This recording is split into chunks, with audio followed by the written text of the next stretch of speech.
अस्सलाम वालेकुम बच्चों। आज हम जो वीडियो आपको पेश कर रहे हैं वो है ब्लैंकेट ओवरहेड रेट।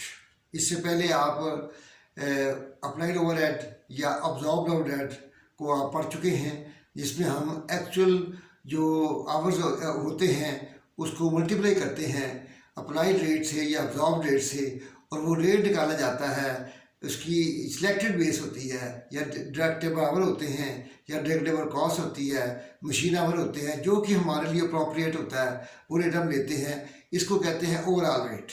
तो ओवरऑल रेट जो है वो अगर तो डिपार्टमेंट जो है वो तमाम डिपार्टमेंट एक जैसे हो, अगर डिपार्टमेंट एक से ज़्यादा हो, प्रोडक्ट जो एक से ज़्यादा डिपार्टमेंट से गुजरती है और वो तमाम डिपार्टमेंट में उसका प्रोपोर्शन जो है एक जैसा है, तो फिर तो हमारे लिए ये रेट जो है अब्जॉर्ब्ड रेट या अप्लाइड रेट बिल्कुल सही है। जैसे कि हम यहाँ देखते हैं कि तीन डिपार्टमेंट हैं और तीन डिपार्टमेंट में ओवरहेड जो है 2 लाख है, यहाँ 6 लाख है, यहाँ 10,000 है, और उसके आवर्स जो है 20,000 है, 60,000 आवर्स बनते हैं और हमारी 9 लाख जो कॉस्ट बनती है।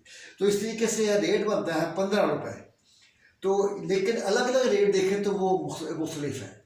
इसका रेट निकालें तो इसका 5 ओवरहेड रेट पर डायरेक्ट लेबर आवर 10 रुपये बनता है, इसका 30 रुपये बनता है, इसका 5 रुपये बनता है।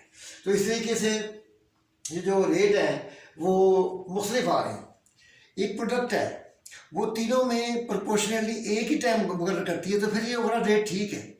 लेकिन अगर एक प्रोडक्ट है वो दूसरे में जो है वो एक डिपार्टमेंट से गुजरती नहीं है या कम गुजरती है, उसकी प्रोपोर्शनल कम है, तो उसकी उस सूरत में क्या होगा। मिसाल के तौर पर एक प्रोडक्ट है Z, ये डिपार्टमेंट A और डिपार्टमेंट B से गुजरती ही नहीं, तो इसको अगर ओवरऑल रेट ये लगाएंगे तो इसके 300 रुपये इसको चार्ज हो जाएंगे।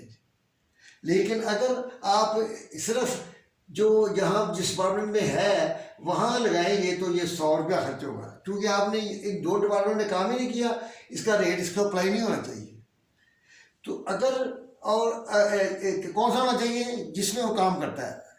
तो इससे क्या हुआ कि 300 अगर ओवरऑल रेट लेंगे तो फिर ये 300 रुपये चार्ज होंगे। लेकिन अगर आप ब्रैकेट रेट ये हुआ कि जो डिपार्टमेंट है, जिस डिपार्टमेंट में जितना प्रोपोर्शनेटली काम करता है उतना ही रेट हर डिपार्टमेंट का सेपरेट रेट को दिया जाए, बजाय इसके क्या ओवरऑल रेट तब दें जब वो तमाम डिपार्टमेंट में प्रोपोर्शनेटली सेम काम करता है, सेम वक्त मिलता है उसे। लेकिन अगर वो उसमें कम वक्त में प्रोपोर्शन डिफरेंट है तो उसी प्रोपोर्शन के हिसाब से अगर आप रेट लगाएंगे तो वो ब्लैंकेट रेट होगा। तो इसलिए ये देखें कि एक प्रोडक्ट X फर्ज करें 1 आवर्स लगा रही है हर डिपार्टमेंट में, तो उसके जो है वो 45 आवर्स बनते हैं।